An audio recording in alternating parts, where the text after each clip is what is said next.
What's up, gamers? DreamcastGuy here, and today we're going to talk about the PlayStation 5 because I have seen a lot of people on the internet saying this is the worst PlayStation generation.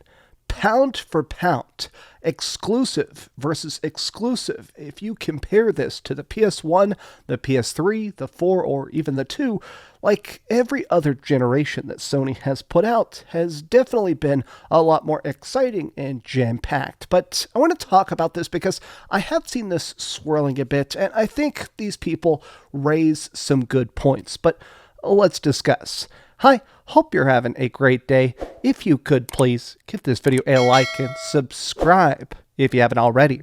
I am terribly sick, so I apologize if I sound weird, and there's probably going to be some jump cuts because I've been having some coughing fits. But what originally put me onto this is I saw Pio discussing it. This guy is a big PlayStation fan. I wouldn't say he's a fanboy because he's definitely willing to criticize Sony when they screw up, but he pointed this out. This is now 4 years into the PlayStation 4 generation. Now, the PlayStation 5 generation, it came out in 2020. Here we are in 2024. And it has been a pretty good set of games overall, but it does feel like we don't quite have as many big budget bangers. Not as many things that are actually grabbing headlines, that are selling tens of millions of copies. Like, I have actually bought, played, and beaten every single game on this list. I've actually platinumed a ton of these as well. It's really a testament to how much freaking PlayStation I play. But when I was doing this, I was actually looking at this list and I wanted to compare it to the first 4 years of the PlayStation 4. I do feel like part of the reason that people are so disappointed, vocally confused by the output of PlayStation is that compared to the first 4 years of the PlayStation 4, this is pretty dang good. The Last Guardian, the Shadow of the Colossus remake, which personally I enjoyed, Bloodborne. Now, what you'll notice is that a lot of these games are definitely not ones that people discuss today. I don't feel like I see really people talking about Knack 2 or The Last Guardian or Shadow of the Beast, but I feel like even if you kind of disregard a lot of these games, there was still a lot of interesting quality to the early years of the PlayStation 4. Now, this first couple years, what you'll notice is I think part of the disappointment that people are feeling is the second-party exclusives. Like, if you don't love RPGs, if you're not a big Square Enix fan, a huge chunk of all the exclusives we've gotten are things like Forspoken, Final Fantasy 16, Final Fantasy 7 Remake. Now, personally, I enjoy those games. Well, not Forspoken, but I understand why people could look at this list and only laser focused on the games that they don't want to buy. People are like, oh great, a car game. I can play Forza Horizon on Game Pass for cheaper and easier than Gran Turismo 7. Oh, a sequel to a game that I didn't enjoy. I think people's criticisms, I feel like a big chunk of people's bad vibes about the PlayStation 5 is that nothing really compares to some of the best stuff that happened at the end of the PlayStation 4. I mean, I still can't get over the fact that Sony's E3 in 2016 revealed Beyond, which was so good. Detroit Become Human, that was so good. God of War 2018, Spider-Man showed up, of course, Days Gone.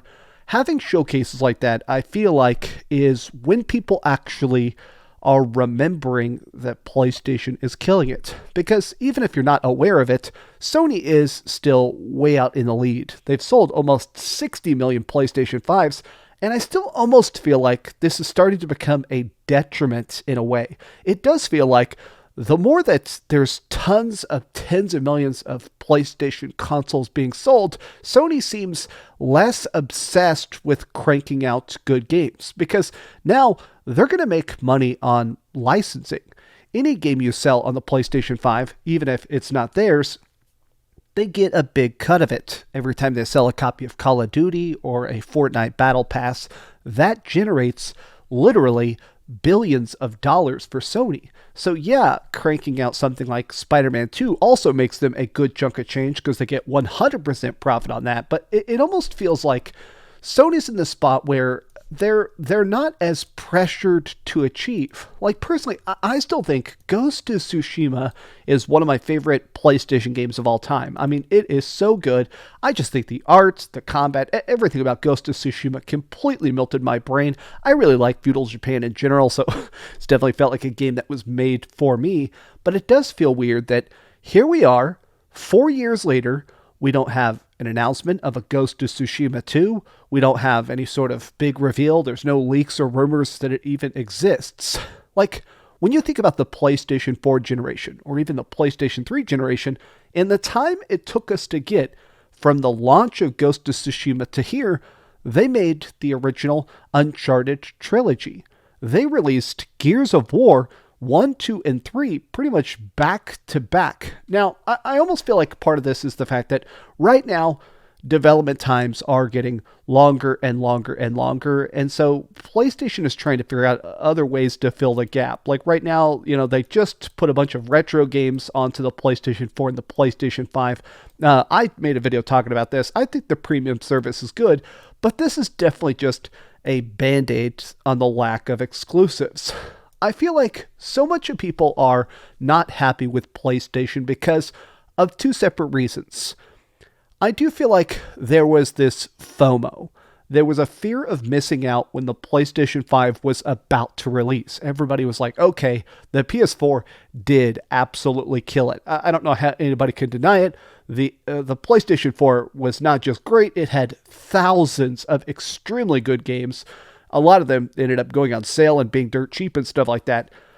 My point is the fact that everybody tried to jump on board day one with the PlayStation 5. They wanted to play everything on it. People were literally lining up for hours to get it day one. Here we are 4 years later, and yeah, we've gotten some cool peripherals and stuff like that, but I think people are starting to say, okay, was this worth the investment? Saving up, buying these exclusives, do I feel like I've gotten more fun with my PlayStation 5 than I got with my PlayStation 4? I think that's a valid question, especially because a lot of these games do run on the PlayStation 4. These games are also on the PS4. It's not like these are must-have, hardware necessary super bangers. I think the future of the PlayStation 5 is still going to be good. I think, obviously, we're still only 4 years into what's probably going to be at least maybe like a 6-year or maybe even 8-year generation. But I have heard rumors that maybe the PlayStation 5 Pro might get delayed, that it might not be released this year, because honestly, what do you advertise with it? What is the big PlayStation game that pushes the hardware? Like, what console do you plaster on the box? It's probably going to be like GTA 6. That's not coming out till way in the future. The PlayStation 5 Pro would be good, but at this point, I feel like nobody would buy it because even as a person that has almost 900 PlayStation 4 and 5 games, I still feel like the PlayStation 5 could be doing more, and it's just not. But I feel like people are comparing it to the Nintendo Switch in a lot of ways. And what I mean is the fact that the Nintendo Switch has a million exclusives. Literally every single game here is made by is made by Nintendo.